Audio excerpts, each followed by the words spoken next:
На собственном поезде по городам России симфонический оркестр Мариинского театра под руководством Валерия Гергиева выступил в Казани в рамках Московского пасхального фестиваля.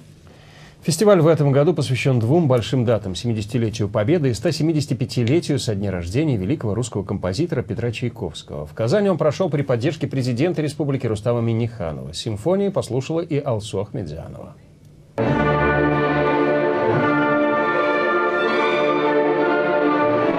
У казанской публики появилась уникальная возможность послушать известные произведения в исполнении знаменитого оркестра. Только на один день они заехали в Казань принять участие в пасхальном фестивале, который проходит по благословлению патриарха Московского и всея Руси Кирилла. В Казани, конечно, всегда это особое ощущение, потому что начинали мы здесь в 2001 году.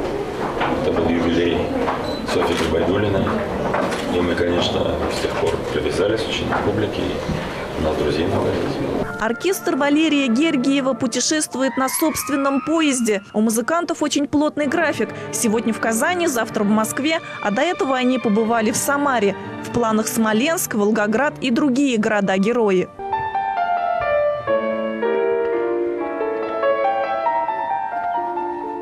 Что касается самого пасхального фестиваля, он проходит уже 14-й раз. В этом году он посвящен двум большим датам – 70-летию Победы и 175-летию со дня рождения Петра Чайковского. Традиционно в программе турне по городам России, концерты оркестра, фестиваль колокольного звона в старейших монастырях страны, камерные и хоровые выступления. Фестиваль в Казани прошел при поддержке лидера республики Рустама Минниханова. Это очень здорово, что Россия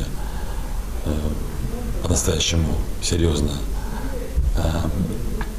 подходит к такому, я имею в виду и музыкальную Россию, но и к чести правительства и руководства страны, что этот юбилей Чайковского не будет проходным явлением.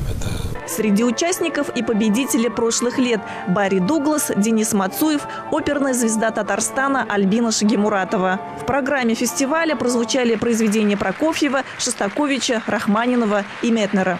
Алсу Ахмедзянова, Анна Дынник, Андерсон Тальцев. Столица.